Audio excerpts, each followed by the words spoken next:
Hello, this video is a re-upload of a project I made back when I was in film school, specifically I think in the year 2021. I say that like it was a long time ago, but this video is older, so it'll feel older perhaps. I'll look different for sure, and I figured it was worth uploading here because it is Warhammer related, so enjoy! What's up guys, I'm here with Darren, longtime store owner of Imperial Outpost Games here in Phoenix and tabletop connoisseur. Thanks so much for sitting with me today. Anytime, pleasure to be talking to you. So I think it's pretty obvious what this store is when you walk up to it, and even more so when you walk in. But for those unfamiliar, what is Imperial Outpost Games and what does it specialize in? What is this store? This is the store that I wish I had when I grew up. I grew up in a little town in Montana, and I didn't have a place to come to meet friends who were interested in the things that I was. I didn't have a place to go where I could play games and learn about games. And that's what I built here. I built a place where people can come in, they can meet other people, they can play other people, they can talk to people about their hobbies, they can see new things in gaming, and that's what I've built here. It's a retail store that sells games, but it's also a community center. We've got just as much play space as we do our regular retail area. And to me, that means that we're about bringing people together, getting them at the table, and getting them to have a fun time. We sell fun. That's what we do here. I think one of the store's strengths is how diverse its inventory is. It's the kind of formation that keeps people browsing. What's your motivation and passion for getting these products into your store, and what's the synergy between them? One of my biggest things is I want to have a store that reflects the community and my passions as well. I like miniature gaming, so I'm gonna have a bunch of miniature games and all the tools and paints required for that. I like board games, so I'm gonna make sure that I have a wide variety of games that'll appeal to people from kids all the way up to older folks. People who have just got into the hobby to people who have been playing board games for years. When I bring in new inventory, my idea is always, is this something that adds to the uniqueness of the store? Most of what we sell is going to be your mainline games, Dungeons and Dragons, Warhammer. But I like bringing things in that will bring people in, that they want to browse my shelves and take a look at what's new, what's odd here. I've never seen this before. Sure, they may end up buying that D&D book, but they've seen a bunch of other stuff that they like too. So I believe Imperial Outpost is a central hub for gamers and makers alike in the Phoenix area, and is probably responsible for introducing people into the hobby. What makes Imperial Outpost special, and how has it impacted the local community? It's impacted the local community in a lot of different ways, at least I like to think so. Number one, there's a lot of friendships that have been made here. I know that there's people who probably never would have met outside of a place like this that are now lifelong friends. I know that we've had people meet here, and I know that there's a few marriages that have happened because of here. We've actually had marriages in the store. What? Yes, we've actually, I had a couple, they wanted to have their marriage in this store, right pretty much where we're sitting right now. We've had probably 3 engagement parties, I don't know how many birthday parties, at least 5 wakes. 5 what? Wakes. Where, when someone passes away and their friends want to get together to celebrate that person's life celebrations. We've had at least 5 of those here. There are children that are born that I know exist because of this store.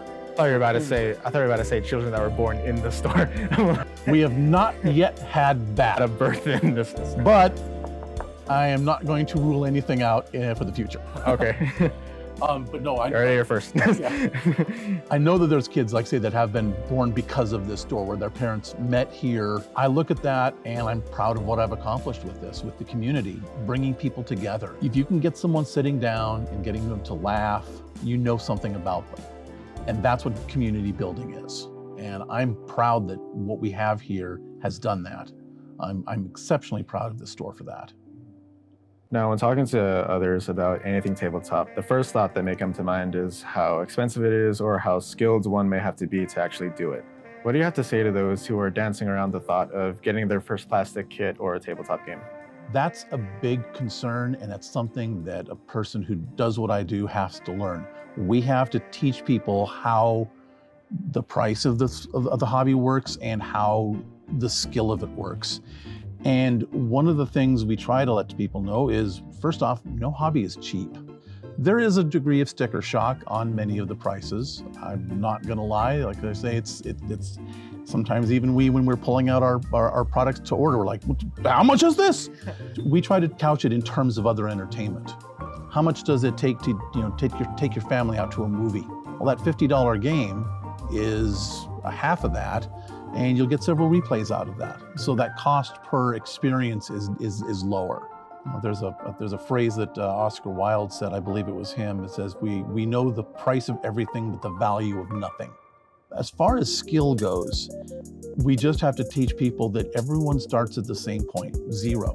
Everyone can learn this stuff. I've seen kids who have some severe ADD issues, or even some autistic kids come in and they've been able to master the rules after a while. And I've had their parents come in and thank me for that too. That's been very rewarding. So these are skills that can be picked up very easily with just a modicum of effort. Yeah, and whenever I've shown my models or just talked about just the concept of, oh, they're plastic, figures that you paint and they're like this small. And the most common phrases I hear, oh, I don't have the patience for that, or my hands are not that steady. I'm like, neither am I necessarily. Oh yeah. No, I'm the same way. You learn techniques to deal with that stuff. Painting for many people can be very, very therapeutic. Put on some good music in the background and you just sit and paint. Next thing you know, 3 hours have passed, you finished 2 miniatures, and you're happy. It's 4 a.m. and you're like, oh no. That I've done many times. Yeah. There are some people that look down on it, maybe you give it a little bit of a poo-poo, but this is a nationally recognized hobby. We have, people like Vin Diesel and Stephen Colbert and Henry Cavill. Yeah. He does Warhammer. Yeah. You have these mainline celebrities that are engaging in the hobby and talking about the hobbies, and that's the most important part. It's not a dirty, shameful secret any longer. But they're talking about what they enjoy, and that's giving it legitimacy in the eyes of the general public. And you have movies, you have all these TV shows. You had Will Wheaton's Tabletop that were going on for some time. Felicia Day, like everything she does is basically based around Dungeons and Dragons or stuff like that. And then people like the Critical Role folks, all that they've done to help bring more attention to the hobby. When these celebrities do it, like I say, it adds legitimacy to it. It's like, oh my God, I used to mock people like that, but people I like are doing it? It's not just a bunch of stat-obsessed nerds, like, what? Well, I know the Green Bay Packers, when they're not playing, they love playing Settlers of Catan.